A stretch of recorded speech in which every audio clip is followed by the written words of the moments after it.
सद्गुरु श्री ब्रह्म चैतन्य महाराज गोंदवलेकर, इनका प्रवचन 26 अगस्त।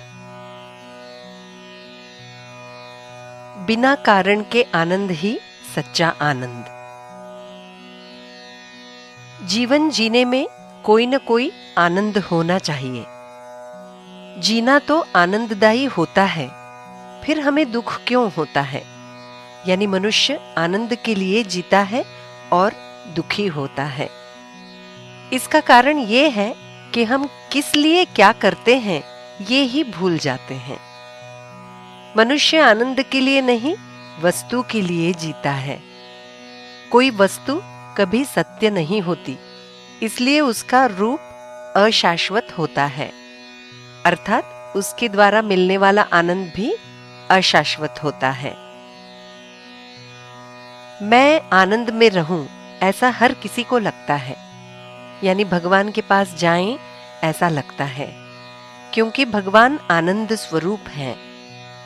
हमें ये आदत लग जाती है कि किसी कारण के सिवा हम आनंद भोग ही नहीं सकते।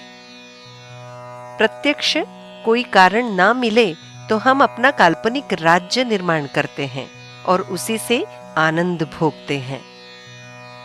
आनंद प्राप्त करने के लिए प्रत्येक मनुष्य परिश्रम करता है, परंतु कारण पर अवलंबित रहने वाले आनंद का मार्ग दुख की राह पर होता है और उस आनंद के लिए मनुष्य दुखदायक प्रपंच की डोर थाम लेता है। इसलिए कारण विरहित आनंद भोगने की आदत हमें लगा लेनी चाहिए। कारण पर अवलंबित आनंद अशाश्वत होता है, अर्थात वो सच्चा आनंद नहीं है। बिना किसी कारण के आनंद पाना हो तो एकदम स्वस्थ बैठना सीखना चाहिए। ये कुछ भी न करना बहुत ही उच्च अवस्था है। कुछ भी करते रहने से ये अवस्था बहुत कठिन है। भगवान से बिल्कुल अनन्य होना, अपने कर्तापन के भाव को पूर्ण मिटाना, यही वो अवस्था है। आनंद चाहिए तो आनंद में ही रहें, किसी भी परिस्थिति में आनंद रहे। अपने मन के अनुसार बात घटित हुई तो संतोष रहे। कोई भी मनुष्य अपने लिए ही सब करता है। मान लो आपको पीड़ा देने वाला कोई है, आपको पीड़ा देकर उसे अच्छा लगता है, यानी आपको दुख देकर उसे आनंद होता है।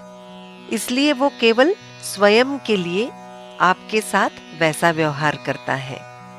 ये जैसे सच है, वैसे ही उसने दी हुई पीड़ा को आप क्यों लेते हो?